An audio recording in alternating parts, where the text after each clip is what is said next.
ಜಾತಿ ಗಣತಿ ಇವತ್ತಿನ ಮಕ್ಕಳೇನಿದಾರಲ್ಲ ಅವರ ಮುಂದಿನ ಭವಿಷ್ಯವನ್ನ ರೂಪಿಸೋದಕ್ಕೆ ಅತ್ಯಂತ ಮುಖ್ಯವಾದಂತಹ ಒಂದು ವಿಚಾರ. ಆ ಜಾತಿ ಗಣತಿಯಲ್ಲಿ ಇಷ್ಟೊಂದು ಒಳ್ಳೆಯ ಅಂಶಗಳಿದೆಯಾ ಅಂತ ನನ್ನ ಸರ್ವೆ ಆಗೋವರೆಗೂ ಕೂಡ ನನಗೆ ಗೊತ್ತಿರಲಿಲ್ಲ. ಅಲ್ಲ, ರಾಜಕೀಯಕ್ಕೂ ಚುನಾವಣೆಗಳಿಗೂ ಸಮೀಕ್ಷೆಗೂ ಏನ್ 1-to-1 ಕನೆಕ್ಷನ್ ಅಂತ ಗೊತ್ತಿಲ್ಲ. ಪರ್ಸನಲ್ ಡೇಟಾಸ್, ಪರ್ಸನಲ್ ಇನ್ಫಾರ್ಮೇಶನ್ಗಳನ್ನ ಎಷ್ಟು ಕಂಪನಿಗಳಿಗೆ, ಎಷ್ಟು ಪ್ರೈವೇಟ್ ಕಂಪನಿಗಳಿಗೆ ನಮ್ಮ ಆಧಾರ್ ಕಾರ್ಡ್ ಕೊಟ್ಟು, ಥಂಬ್ ಕೊಟ್ಟು ಎಲ್ಲ ಕೊಟ್ಬಿಟ್ಟಿದೀವಿ.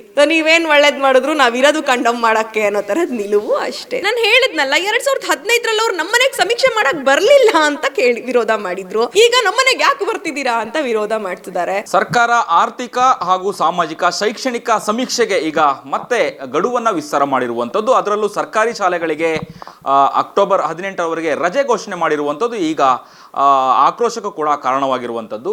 ಹಾಗಿದ್ರೆ ಗಡುವು ವಿಸ್ತಾರ ಮಾಡಿರುವಂತಹ ಈ ಒಂದು ಅವಧಿಯಲ್ಲಿ ಸರ್ಕಾರದ ಏನೋ ಅಧಿಕಾರಿಗಳು, ಸಿಬ್ಬಂದಿಗಳು ಈ ಒಂದು ಸಮೀಕ್ಷೆಯನ್ನು ಕಂಪ್ಲೀಟ್ ಮಾಡ್ತಾರಾ, ಟಾಸ್ಕನ್ನು ಕಂಪ್ಲೀಟ್ ಮಾಡ್ತಾರ ಅನ್ನುವಂಥದ್ದು ಈಗ ಸರ್ಕಾರದ ಮುಂದೆ ಇರುವಂತಹ ಸವಾಲಾಗಿರುವಂಥದ್ದು. ಈ ವಿಚಾರ ಮಾತಾಡಲಿಕ್ಕೆ ನಮ್ಮೊಂದಿಗೆ ಕಾಂಗ್ರೆಸ್ನ ಯುವ ನಾಯಕಿ ನಜ್ಮಾ ಇದ್ದಾರೆ, ಅವ್ರನ್ನೇ ನಾವು ಮಾತನಾಡ್ಸೋಣ. ಮೇಡಮ್, ಈಗ ಸಮೀಕ್ಷೆ ಅಂತ ಹೇಳುವಾಗ ಅಕ್ಟೋಬರ್ 7ಕ್ಕೆ ಮುಕ್ತಾಯ ಆಗುತ್ತಾ ಆಗಲ್ವ ಅನ್ನೋ ಒಂದಷ್ಟು ಚರ್ಚೆಗಳಿತ್ತು. ಈಗ ಸ್ವತಃ ಮುಖ್ಯಮಂತ್ರಿ ಸಿದ್ದರಾಮಯ್ಯ ಅವರು ಕೂಡ ಗಡುವನ್ನು ವಿಸ್ತಾರ ಮಾಡಿರುವಂಥದ್ದು. ಈಗ ಟೀಕೆಗೆ ಗುರಿಯಾಗಿದ್ದು ಏನು ಅಂತ ಹೇಳಿದರೆ, ಸರ್ಕಾರಿ ಶಾಲೆಗಳಿಗೆ ಈಗ ಮತ್ತೆ ರಜೆಯನ್ನು ಘೋಷಣೆ ಮಾಡಿರುವಂಥದ್ದು. ಒಂದು ಕಡೆ ದಸರಾ ರಜೆಯಲ್ಲಿ ಶಿಕ್ಷಕರು ಕೆಲಸ ಮಾಡಿದರೆ, ಮತ್ತೆ ಈಗ ಸರ್ಕಾರಿ ಶಾಲೆಗಳಿಗೆ ರಜೆಯನ್ನು ಘೋಷಣೆ ಮಾಡಿರುವಂಥದ್ದು ಆಕ್ರೋಶಕ್ಕೆ ವಿರೋಧ ಪಕ್ಷರು ಕೂಡ ಟೀಕೆ ಮಾಡ್ತಿದ್ದಾರೆ. ಏನು ಹೇಳ್ತೀರಿ? ಅಕಸ್ಮಾತ್ ಆಗಿ ಸಿಕ್ಕಾಪಟ್ಟೆ ಮಳೆ ಆಗ್ಬಿಟ್ಟಿರ್ತಿದ್ರೆ ರಾಜ್ಯದಲ್ಲಿ, ಆಗ ರಜೆ ಘೋಷಣೆ ಮಾಡ್ತಾ ಇರಲಿಲ್ವಾ? ಆಗ್ಲೂ ನೀವು ಯಾಕೆ ರಜೆ ಘೋಷಣೆ ಮಾಡಿದ್ದೀರಿ ಅಂತ ಕೇಳ್ತಿದ್ರಾ? ನೋಡಿ, ಜಾತಿ ಗಣತಿ ಅನ್ನೋದೇನಿದೆಯಲ್ಲ, ಆ ಜಾತಿ ಗಣತಿಯ ವಿಷಯವನ್ನು ನಾವು ಅರ್ಥ ಮಾಡ್ಕೊಳ್ಬೇಕು. ಜಾತಿ ಗಣತಿ ಇವತ್ತಿನ ಮಕ್ಕಳೇನಿದಾರಲ್ಲ, ಶಾಲೆಗೆ ಹೋಗುವಂಥ ಮಕ್ಕಳು, ಅವರ ಮುಂದಿನ ಭವಿಷ್ಯವನ್ನು ರೂಪಿಸೋದಕ್ಕೆ ಅತ್ಯಂತ ಮುಖ್ಯವಾದಂಥ ಒಂದು ವಿಚಾರ, ಮುಖ್ಯವಾಗಿರುವಂಥ ಒಂದು ಸಮೀಕ್ಷೆ. ನನ್ನ ಮನೆಗೂ ಕೂಡ ಜಾತಿ ಗಣತಿ ಮಾಡೋದಕ್ಕೆ ಬಂದಿದ್ದರು. ನಾನು ಊರಲ್ಲೇ ಇದ್ದೆ. ಬಂದು ಕೂತ್ಕೊಂಡು ಅಲ್ಲಿ ಅವರು ಕೇಳುವಂಥ ಪ್ರಶ್ನೆಗಳಿದೆಯಲ್ಲ, ನಾನೊಬ್ಬ ಕಾಂಗ್ರೆಸ್ಸಿಗಳಾಗಿಯೇ ನನಗೆ ಆ ಜಾತಿ ಗಣತಿಯಲ್ಲಿ ಇಷ್ಟೊಂದು ಒಳ್ಳೆಯ ಅಂಶಗಳಿದೆಯಾ ಅಂತ ನನ್ನ ಸರ್ವೆ ಆಗೋವರೆಗೂ ಕೂಡ ನನಗೆ ಗೊತ್ತಿರಲಿಲ್ಲ. ನಾನು ಎಲ್ರಿಗೂ ಹೇಳೋದು, ಎಲ್ಲರೂ ತಪ್ಪದೇ ಜಾತಿ ಗಣತಿಯಲ್ಲಿ ಮಾಹಿತಿಗಳನ್ನು ಹಂಚ್ಕೊಳ್ಳಿ. ಅಭಿಜಿತ್ ಅವರೇ, ನಮಗೆ ಪ್ರಶ್ನೆಗಳನ್ನ ಕೇಳಬೇಕಾದ್ರೆ ಅವರು ವೆರಿ ಕ್ಲಿಯರ್ಲಿ ಎಷ್ಟು ಆಸ್ಪೆಕ್ಟ್ಗಳನ್ನ ಕೇಳ್ತಾ ಹೋಗ್ತಾರೆ ಅಂತ ಹೇಳಿದ್ರೆ, ಒಂದು ಪಾಲಿಸಿ, ಒಂದು LIC ಪಾಲಿಸಿ, ಇನ್ಶೂರೆನ್ಸ್ ಮಾಡಿಸಿದ್ದೀರಾ, ಅದು usually date of birth, address, education ಇವೆಲ್ಲದರ ಆಚೆಗೆ ನೀವೊಂದು LIC ಪಾಲಿಸಿ ಮಾಡಿಸಿದ್ದೀರಾ ಅನ್ನೋದ್ರಿಂದ ಹಿಡಿದು, ಕೃಷಿಕರಾಗಿರುವಂಥ ನಮ್ಮ ಕುಟುಂಬದಲ್ಲಿ ಬೆಳೆ ವಿಮೆ ಎಷ್ಟು ಸಿಗ್ತಾ ಇದೆ ಅನ್ನೋದ್ರಿಂದ ಹಿಡಿದು, ಬೆಳೆ ಪರಿಕರಗಳು ಎಷ್ಟು ತಗೊಳ್ತಾ ಇದ್ದೀವಿ ಅನ್ನೋದ್ರಿಂದ ಹಿಡಿದು, ನಾವು ಹಾಸ್ಟೆಲಲ್ಲಿ ಓದಿದ್ದೀವಾ ಇಲ್ವಾ, ಈ ಥರದ ಸಾಕಷ್ಟು ಪ್ರಶ್ನೆಗಳು ಒಂದು ಕರ್ನಾಟಕದ ಇಡೀ ಪಾಕ್ಷಿಕ ನೋಟವನ್ನು ನಮ್ಮ ಕೈಯಲ್ಲಿ ಹಿಡಿದು ಕೊಡುವಂಥ ಕೆಲಸವನ್ನು ಮಾಡುತ್ತೆ. ಇದೊಂದು ಸರ್ವೆ ಪರ್ಫೆಕ್ಟಾಗಿ ಆಗಿಬಿಟ್ರೆ, ಈ ಸರ್ವೆ ಮುಗಿದ ನಂತರ ಒಂದೇ ಒಂದು ಪೇಜಲ್ಲಿ ಹಿಡ್ಕೊಂಡು ಕರ್ನಾಟಕದ ಶೈಕ್ಷಣಿಕವಾದಂಥ, ಕರ್ನಾಟಕದ ಸಾಮಾಜಿಕವಾದಂಥ ಅಂಶಗಳು, ಕರ್ನಾಟಕ ರಾಜ್ಯದ ರಾಜಕೀಯ ವ್ಯವಸ್ಥೆಗಳು, ಇವೆಲ್ಲವನ್ನು ಕೂಡ ಒಂದು ಪಕ್ಷಿ ನೋಟದಲ್ಲಿ ನಾವು ಒಂದು ಪೇಜ್ ರಿಸಲ್ಟನ್ನು ಹಿಡ್ಕೊಳ್ಬೋದು. ಆ ಥರ ಅದ್ಭುತವಾಗಿರುವಂಥ ಸಮೀಕ್ಷೆ.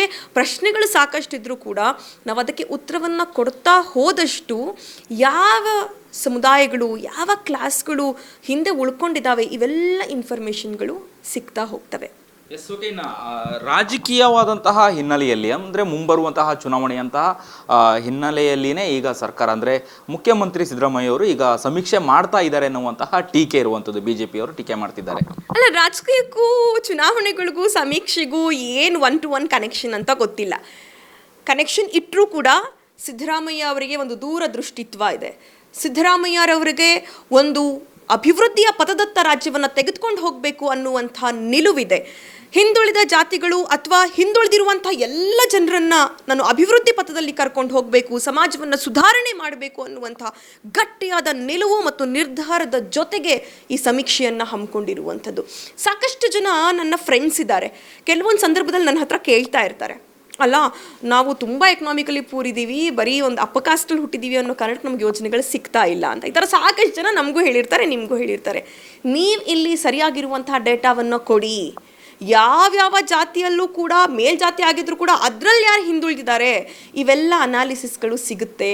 ಪೊಲಿಟಿಕಲಿ ನೀವು ಎಲೆಕ್ಷನ್ ಕಂಟೆಸ್ಟ್ ಮಾಡಿದ್ದೀರಾ ಅಂತ ಕೇಳ್ತಾರೆ, ಯಾವ ಎಲೆಕ್ಷನ್ನು, ಸೋತಿದ್ದೀರಾ, ಗೆದ್ದಿದ್ದೀರಾ, ಇವೆಲ್ಲನೂ ಕೇಳ್ತಾರೆ. ಸೊ ಆ ಮೂಲಕ ಇವತ್ತು ಸಾಕಷ್ಟು ಮೇಲ್ಜಾತಿಗಳಲ್ಲೂ ಕೂಡ ರಾಜಕೀಯ ಪ್ರಾತಿನಿಧಿತ್ವ ಅನ್ನೋದು ತುಂಬ ಕಡಿಮೆ ಇದೆ, ಸಣ್ಣ ಸಣ್ಣ ಸಮುದಾಯಗಳಲ್ಲೆಲ್ಲ. ಆ ಥರ ಸಮುದಾಯಗಳಿಗೂ ಮೇ ಬಿ ಮುಂದೆ ಅವಕಾಶ ಸಿಗುವಂಥದ್ದು ಈ ಸಮೀಕ್ಷೆಯಿಂದ ಆಗಬಹುದಲ್ವಾ?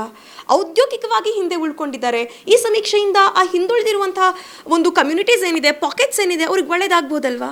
ಯಾಕೆ ಇದನ್ನು ಯೋಚನೆ ಮಾಡ್ತಾ ಇಲ್ಲ? ಈ ತರಹದ ಎಲ್ಲ ಒಳಿತುಗಳನ್ನು ಗಮನದಲ್ಲಿ ಇಟ್ಕೊಂಡು ಸಿದ್ದರಾಮಯ್ಯ ಅವರು ಸಮೀಕ್ಷೆಯನ್ನು ಮಾಡ್ತಾ ಇದ್ದಾರೆ. ಯಾರು ಪೊಲಿಟಿಕಲಿ ಅಂತ ಅಂದುಕೊಂಡ್ರೂ ಕೂಡ ಮನಸ್ಸಾಕ್ಷಿಯನ್ನು ಒಂದ್ಸತಿ ಪ್ರಶ್ನೆ ಮಾಡ್ಕೊಳ್ಳಿ ಅಷ್ಟೇ.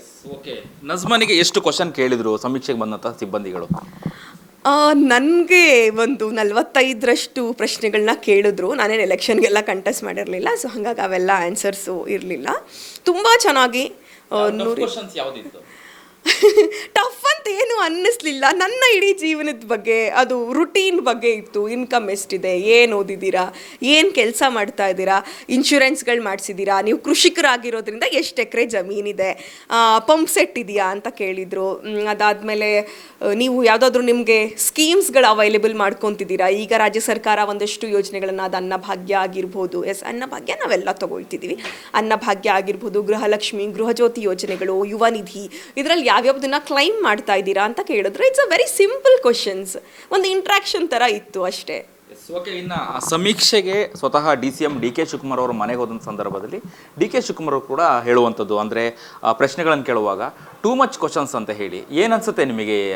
ಒಂದು ವೈರಲ್ ಆಯಿತು ಆ ವಿಚಾರನೂ ಕೂಡ, ಸುದ್ದಿ ಆಯಿತು, ಬಹಳ ಸುದ್ದಿ ಆಯಿತು. ಸ್ವತಃ DCM ಅವರೇ ಆ ರೀತಿ ಹೇಳಿದಾಗ ಹೆಂಗೆ ಹೇಳ್ತೀರಿ ನೀವು? ಇಲ್ಲ, ಅವರು ಒಂದು ಕಾಮನ್ ಇಂಟ್ರಾಕ್ಷನ್ ಮಾಡ್ತಾ ಇದ್ದಂಥ ಸಂದರ್ಭದಲ್ಲಿ ಹೇಳಿರೋದು. ಅದನ್ನು ನಾವು ತಿರ್ಚುವಂಥ ಅವಶ್ಯಕತೆ ಇಲ್ಲ ಅಂತ ಭಾವಿಸ್ಕೊಳ್ತೀನಿ.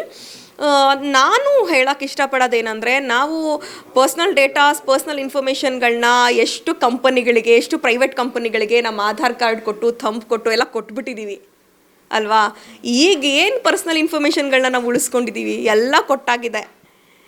ಸರ್ಕಾರದ ಹತ್ರ ನಮ್ಮ ಪರ್ಸನಲ್ ಇನ್ಫಾರ್ಮೇಷನ್ ಇರೋದ್ರಲ್ಲಿ ತಪ್ಪೇನಿದೆ? ಫಸ್ಟ್ ಆಫ್ ಆಲ್ ಸರ್ಕಾರ ಕೇಳ್ತಾ ಇದೆ ಅಷ್ಟೇ, ನಿಮ್ಮ ಹತ್ರ ಎಷ್ಟು ವೆಹಿಕಲ್ಸ್ ಇದೆ, ದಟ್ಸ್ ನಾಟ್ ಅ ಪರ್ಸ್ನಲ್. ಎಷ್ಟು ಬೈಸಿಕಲ್, ದಟ್ಸ್ ನಾಟ್ ಪರ್ಸ್ನಲ್. ಎಷ್ಟು ಆಸ್ತಿ ಇದೆ, ಯಾಕೆ RTC ಇಟ್ಕೊಂಡೇ ಇಲ್ವಾ ನೀವು? ಯಾರು ಆಸ್ತಿ ಇರೋರು ಹಕ್ಕುಪತ್ರಗಳನ್ನ ಇಟ್ಕೊಂಡೇ ಇಲ್ವಾ? ಜಮೀನು ಪತ್ರಗಳನ್ನ ನೀವು ಇಟ್ಕೊಂಡೇ ಇಲ್ವಾ?